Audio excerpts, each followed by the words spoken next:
Welcome to Pankaj commerce classes. आप सभी Jharkhand PGT commerce aspirant का हमारे चैनल पर एक बार फिर से स्वागत है। आज हम आपके लिए लेकर के आए हैं प्रैक्टिस सेट 25 जिसमें इंक्लूड किए गए हैं फाइनेंशियल इंस्टीट्यूशन के क्वेश्चंस। तो आइए हम स्टार्ट करते हैं आज का सेशन। हमारा आज का फर्स्ट क्वेश्चन है वित्तीय प्रबंध है फाइनेंशियल मैनेजमेंट। फाइनेंशियल मैनेजमेंट क्या है? एक कला है या विज्ञान है, या कला और विज्ञान यानी art and science both, D इनमें से कोई नहीं। तो इसका राइट आंसर है कि फाइनेंशियल मैनेजमेंट कला और विज्ञान दोनों है, आर्ट एंड साइंस बोथ। तो राइट आंसर होगा इसका सी। नेक्स्ट क्वेश्चन है वित्तीय प्रबंध के मुख्य कार्य हैं main functions of financial management are. Option देखिए, ए वित्तीय नियोजन फाइनेंशियल प्लानिंग, बी कोषों को प्राप्त करना प्रोक्योरमेंट ऑफ फंड्स, सी शुद्ध लाभ का आवंटन एलोकेशन ऑफ प्रॉफिट्स, डी उपर्युक्त सभी आल ऑफ दी। तो देखिए वित्तीय प्रबंध या फाइनेंशियल मैनेजर के ये सारे के सारे ही काम होते हैं। उसका होता है कि फंड्स का पहले तो उसको फंड्स को अवेल करना, प्रोक्योरमेंट ऑफ फंड्स, दूसरा उसका यूटिलाइजेशन ऑफ फंड्स दोनों, और इसके बाद में शुद्ध लाभ का आवंटन जैसा कि डिस्ट्रीब्यूशन ऑफ प्रॉफिट, कैसे डिविडेंड के फॉर्म में या जहां कहीं भी कॉस्ट ऑफ कैपिटल के फॉर्म में उसको डिस्ट्रीब्यूट करना। तो देखिए इसका राइट आंसर क्या हो जाएगा? डी उपर्युक्त सभी, all of these. Next question है वित्तीय प्रबंध की परंपरागत विचारधारा traditional approach of financial management was discarded during. वित्तीय प्रबंध की जो परंपरागत ट्रेडिशनल अप्रोच थी वो कब डिस्कार्ड कर दी गई? ऑप्शन देखिए 1910 to 20, 1920 to 30, 30 to 40 और 40 to 50। तो इसका जो राइट आंसर हो जाएगा वो हो जाएगा सी कि 30 से 40, 1930 से 40 के बाद में ये परंपरागत जो विचारधारा थी इसको त्याग दिया गया। नेक्स्ट क्वेश्चन है वित्तीय प्रबंधक निर्णय लेता है financial manager take decision. Financial manager को तीन तरह के डिसीजंस लेना पड़ता है, और वो डिसीजन कौन से होते हैं? फाइनेंशियल डिसीजन, इन्वेस्टमेंट डिसीजन और डिविडेंड डिसीजन। ये तीनों ही डिसीजन फाइनेंशियल मैनेजमेंट के लिए और फाइनेंशियल मैनेजर के लिए इंपॉर्टेंट डिसीजन होते हैं। तो राइट आंसर क्या है? इनमें से सभी, डी ऑल ऑफ दी एबो या ऑल ऑफ दीज। और नेक्स्ट क्वेश्चन है वित्तीय प्रबंध की आधुनिक विचारधारा है modern approach of financial management is. Option देखिए, कोषों को प्राप्त करना यानी कि प्रोक्योरमेंट ऑफ फंड्स, बी कोषों का उपयोग करना डिपॉजिट फ्रॉम पब्लिक, और तथा बा दोनों, ए एंड बी यानी कि दोनों है, और डी इनमें से कोई नहीं, नन ऑफ दिस। तो इसका राइट आंसर हो जाएगा सी, दैट इज आ तथा बा दोनों यानी कि A and B both. Next question है सुदृढ़ वित्तीय नियोजन की विशेषता characteristics of a sound financial planning are. Option देखिए, मितव्ययिता यानी कि इकोनॉमी होना चाहिए, बी सरल यानी कि सिंपल होना चाहिए, सी कठोर यानी रिजिड होना चाहिए, डी ए बी दोनों। तो इसका राइट आंसर है कि फाइनेंशियल मैनेजमेंट की विशेषता होनी चाहिए कि इकोनॉमी होना चाहिए, जो फंड्स प्रोक्योरमेंट हो, जो फंड्स लाए जाएं उनकी कॉस्ट ऑफ कैपिटल वो कम से कम होनी चाहिए। तो इकोनॉमी यानी कि मितव्ययिता, A is the right answer. Next question है पूंजी संरचना में सम्मिलित कैपिटल स्ट्रक्चर इंक्लूड्स। ऑप्शन देखिए, अंश पूंजी यानी शेयर कैपिटल, बी जनता से जमा डिपॉजिट फ्रॉम पब्लिक, सी पूर्वाधिकार प्रेफरेंस शेयर कैपिटल, डी ऋणपत्र डिवेंचर्स। तो इसका right answer A, that is पूंजी संरचना में शेयर कैपिटल शामिल है। नेक्स्ट क्वेश्चन है शुद्ध कार्यशील पूंजी। देखिए जो वर्किंग कैपिटल का फार्मूला होता है तो current asset minus current liability. यहाँ पे देखिए क्या दे रखा है? करंट असेट दे रखा है, इसमें से माइनस क्या होगा? करंट लायबिलिटीज यानी कि चालू दायित्व माइनस होगा। ऑप्शन देखिए, ए चालू दायित्व, बी शुद्ध दायित्व, सी चालू संपत्ति, डी संपत्ति यानी current liabilities, net liabilities, current asset और नेट लायबिलिटीज। तो राइट ऑप्शन क्या हो जाएगा? A will be the right option, चालू दायित्व यानी कि करंट लायबिलिटीज। नेक्स्ट क्वेश्चन है स्थायी पूंजी की आवश्यकता, fixed capital needed for period. Option देखिए, दीर्घकालीन अवधि के लिए फॉर लॉन्ग पीरियड, बी अल्पकालीन अवधि के लिए फॉर शॉर्ट पीरियड, सी अल्प एवं दीर्घकालीन दोनों के लिए शॉर्ट एंड लॉन्ग पीरियड, और डी कोई नहीं यानी कि नन ऑफ दी। तो स्थायी पूंजी की आवश्यकता दीर्घकालीन अवधि के लिए होती है, A is the right answer. Next question है के अनुसार पूंजी संरचना प्रायः एक व्यापारिक उपक्रम में उपयुक्त वित्त के दीर्घकालीन स्रोतों को इंगित करता है। According to the term capital structure is frequently used to indicate the long sources of funds employed in a business enterprise. ये किसने कहा है? तो इसका राइट आंसर है B, that is R H Wessel यानी कि आर एच बेसल, ये इसका राइट ऑप्शन है।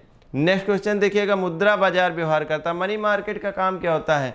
मनी मार्केट डील करता है शॉर्ट टर्म में, और कैपिटल मार्केट डील करता है long term and medium term में। तो देखिए ऑप्शन ए अल्पकालीन कोर्स शॉर्ट टर्म फंड्स, बी मध्यकालीन कोर्स मीडियम टर्म, और सी दीर्घकालीन कोष लॉन्ग टर्म फंड्स, डी इनमें से कोई नहीं, नन ऑफ दी। तो इसका राइट आंसर है कि यह अल्पकालीन कोषों के लिए हेल्प करता है, यानी कि money market deals in short term period market. Next, तरलता का निर्माण करता, क्रिएट लिक्विडिटी। ए संगठित बाजार यानी कि ऑर्गेनाइज्ड मार्केट, बी असंगठित बाजार अनऑर्गेनाइज्ड मार्केट, सी प्राथमिक बाजार प्राइमरी मार्केट, डी गौड़ बाजार सेकेंडरी मार्केट। तो देखिए इसका जो राइट आंसर हो जाएगा वो क्या हो जाएगा कि तरलता का निर्माण कौन करता है, गौड़ बाजार सेकेंडरी मार्केट। सेकेंडरी मार्केट में क्या होता है कि जो भी ऐसे आपके सिक्योरिटीज होती हैं उनको दोबारा इशू करा जाता है, यानी कि दोबारा सेल और परचेज होता है, वहाँ पे लिक्विडिटी मेंटेन होती है। तो राइट ऑप्शन डी हो जाएगा। नेक्स्ट क्वेश्चन, स्कंद विपणि हित की सुरक्षा करती है, stock exchange protect the interest of, किसके, स्टॉक एक्सचेंज किसके इंटरेस्ट को प्रोटेक्ट करती है? ऑप्शन देखिए, निवेशक इन्वेस्टर, बी कंपनी, सी सरकार गवर्नमेंट, डी इनमें से कोई नहीं। तो राइट ऑप्शन है दैट इज ए, यानी कि निवेशकों के इंटरेस्ट की सुरक्षा रखती है।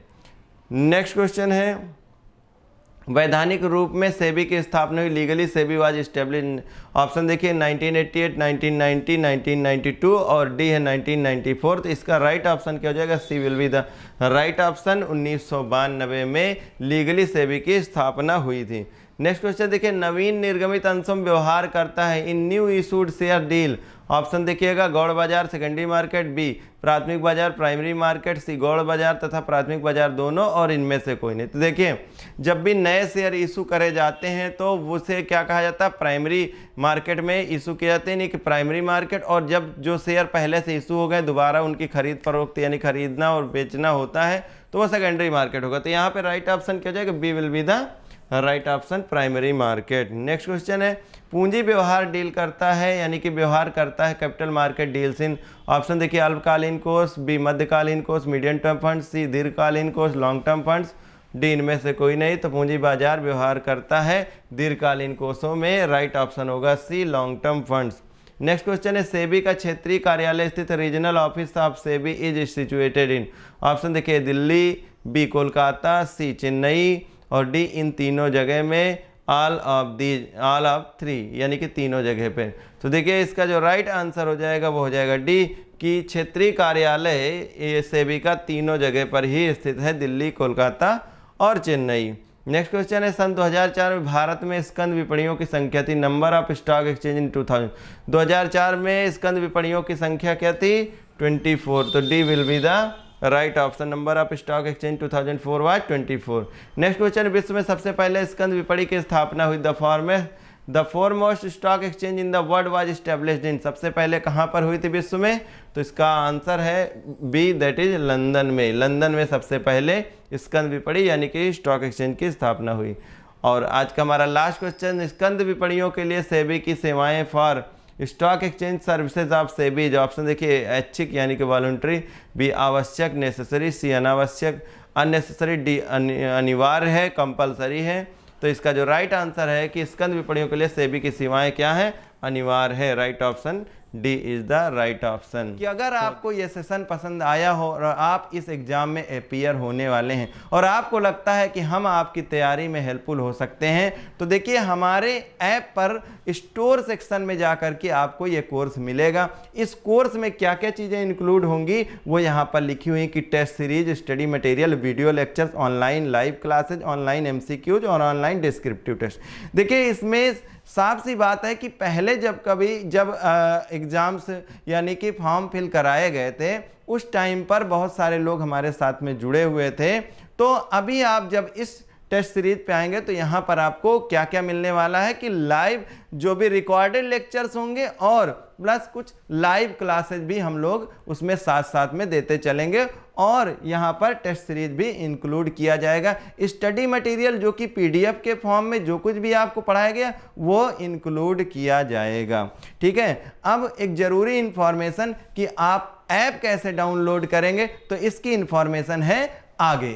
हमारे कोर्स को परचेज करने के लिए आपको सबसे पहले डाउनलोड करना होगा पंकज कॉमर्स क्लासेज ऐप और इसके लिए आपको जाना होगा प्ले स्टोर पर। प्ले स्टोर पर जा करके और सर्च करेंगे पंकज कॉमर्स क्लासेज और आपके सामने ये ऐप होगा। इसे आप डाउनलोड करेंगे और इसके बाद में इंस्टॉल करेंगे। जैसा कि आप देख रहे हैं हमने पहले से इसे इंस्टॉल कर रखा है। तो आप यहाँ पर डाउनलोड और इंस्टॉल करने के बाद में आ जाएंगे होम टैब पे। होम टैब के बगल में ही बैचेज का ऑप्शन है और फिर स्टोर पर जाने के बाद में आप इसे स्क्रॉल करेंगे अपवर्ड की तरफ में और देखेंगे यहाँ पर झारखंड पीजीटी कॉमर्स का आइकन आपको दिखाई पड़ रहा है और इस पर आप क्लिक करेंगे। क्लिक करने के बाद में देखेंगे आप कि ये आपका कोर्स आ चुका है और झारखंड पीजीटी कॉमर्स, जिसे आप बाय नाउ के ऑप्शन पर क्लिक करके बाय कर सकते हैं। This was all about for downloading the app and purchasing the course. Thanks for watching.